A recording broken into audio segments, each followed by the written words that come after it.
So, how are you fixed for saffron?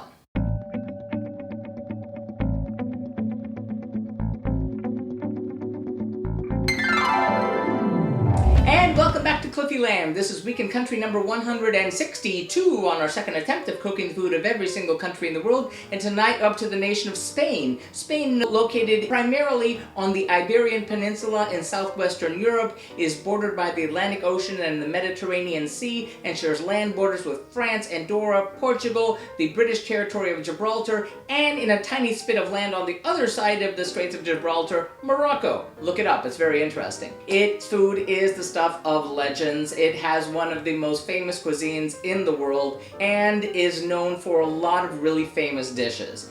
The food varies all over the country, from the north to the south, to the east to the west. You're going to find Basque dishes in the north. It's known for a lot of things like caldo gallego, and you're going to find dishes that have a lot of seafood, predominantly along the coasts. You'll also find dishes that use a lot of great local fresh vegetables, such as tomatoes and artichokes, and then of course there's the national favorite of saffron, which is used in many Spanish dishes, including one of the ones we're doing tonight. Now, I personally have a long, deep personal and family history with Spain, but that doesn't mean I'm particularly good at cooking the food of it. If you'll indulge me for a moment. Por cierto, si has llegado a este video para ver la preparación mejor de gazpacho y paella en el mundo entero, estás en el lugar equivocado.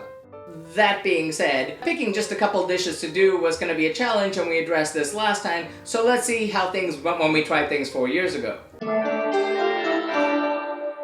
Well, on the Global Cooking Challenge, I was able to cook and stream across 2 nights, and on one night I did one of the things that Spain is most famous for, which is tapas, which are small plates which are shared among your party. And one of the dishes that we did there was gambas al ajillo, which is shrimp in garlic, and that was so good. It was delicious. I did it several times for company ever since. It's so simple, but it was really worth it.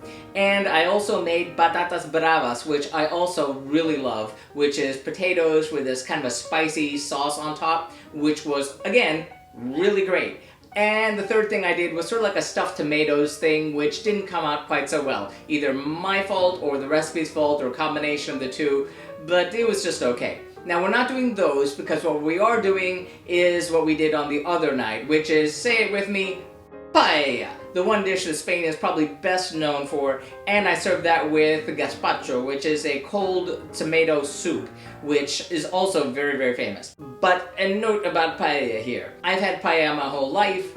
Usually I've had a paella de mariscos, which is a seafood paella, and most people, at least in my world, would assume that paella naturally always has seafood, but apparently that's not the case. And there's also paella mixta, which has seafood and other things, but the original paella is paella Valenciana, which came from the city of Valencia, and that is originally made with chicken and rabbit and snail. Now, I went looking for recipes for any number of paellas, but the one thing I found about recipes for paella anywhere in the internet is that someone has a recipe, and the comments below will all be comprised of, "You're wrong, that's not really a paella." And I didn't really want to deal with that. It reminds me a good deal of the rice jollof from West Africa, because same holds true for that. And I don't want to deal with that whole thing again. So I found a recipe for paella Valenciana, and it's the only time I've actually done a recipe based on another video. The links, as with all my recipes, are in the About section, and you can check those out there, and you can see someone doing paella really the right way. But I was trying to recreate it based on its vague instructions, and it came out rather nicely that time, and we're hoping it comes out well this time. But wait, we need to stop right now and see what go into those 2 dishes. First, for our gazpacho, or cold tomato soup, we'll need 1.5 pounds, or 6 large, fresh tomatoes in season, cut into pieces, or a 28-ounce can of whole tomatoes with liquid, 1 medium green bell pepper washed and cut into pieces, 1 small white onion peeled and cut into pieces, 1 large cucumber peeled and cut into pieces, 4 tablespoons of red wine vinegar, a 1/4 teaspoon of tarragon, 1 teaspoon of sugar, 3 cloves of garlic peeled, and 1/2 cup of cold water if you're using fresh tomatoes, salt to taste, and as an optional garnish you can use croutons, diced cucumber or diced avocado. And then for our Paella Valenciana, we'll need 1 tomato grated, a heavy pinch of saffron, 1 small whole chicken cut into parts, salt to taste, olive oil, 3.5 ounces of runner beans, although if you can't find those, you may substitute green beans, as we have here, 1.7 ounces of broad beans, also known as fava beans, 2 fresh artichoke hearts quartered, 2 cloves of garlic diced, 1 tablespoon of smoked paprika, also known as pimenton, 1.5 liters or 6.34 cups of chicken stock, 8.82 ounces of paella rice, also known as arborio rice, 3 sprigs of rosemary, and lemon wedges for dressing. Well, this should be good. The house is gonna smell amazing, but one word of warning. On the original video and the last time I did it, I cooked it in a paella pan. I used a medium paella pan and it came out rather nicely. I wound up doing it for company again and I got a big paella pan, but then we had a bit of a problem because the pan either is supposed to be or I screwed it up in such a way that it became bowed, which meant that things got burned, kind of cooked in the middle and not so cooked on the outside. I don't have a gas stove. I have an electric range, which is a problem, I know. So this time, rather than risk messing up again, I used my cast iron skillet, which may or may not have been a mistake. So that being said, we need to get cooking. Into a blender, place the tomatoes, green bell pepper, cucumber, onion, vinegar, tarragon, sugar, water, and salt, and blend until smooth. Taste and adjust seasonings as needed. Pour into a large bowl, cover with plastic wrap, and chill for at least 2 hours or overnight. Place the saffron on a piece of aluminum foil and fold the foil into an envelope. Toast in a hot pan for about 10 seconds per side. Season the chicken liberally with salt. Heat the olive oil in preferably a paella pan over medium-high heat. When crackling, add the chicken, skin side down, and let cook undisturbed for 15 minutes until the skin is dark. Add the runner beans or green beans, fava beans, artichoke hearts, garlic, and lower the heat. Let cook for about 30 seconds, then add in the smoked paprika and stir.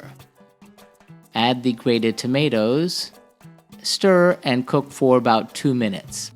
Cover with the chicken stock, then add the saffron and bring it to a boil. Add the rice and stir lightly. Leave for a couple minutes until it flattens, then bring it to a boil and let cook on high for 10 minutes. Lower the heat and let it cook for another 6 minutes, then add the rosemary sprigs. Lower the heat and cover with foil. Cook for another 5 minutes on low heat and let rest for another 5 minutes. Serve the paella with a mix of the top, bottom, sides, and socarrat, which is the crunchy rice from the bottom of the pan, and dress with lemon wedges. Serve the gazpacho in bowls. Dress with croutons, diced cucumber, and/or diced avocado.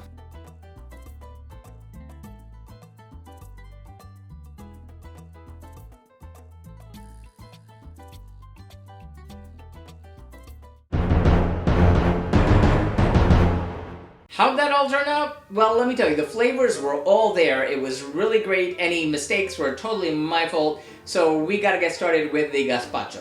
Now, that was really good. It's a very basic recipe, and it tasted very good, except for, well, not so much except, but noticeably a little sweeter than I would have expected, which is interesting. Now, I don't know if it's the recipe, or maybe it was my particular tomatoes, but it was okay, but I've had better. So I'm gonna give that one 4 out of 5 globes. You may wanna find fresher tomatoes, or maybe a better recipe if you try it yourself. And then there's the paella.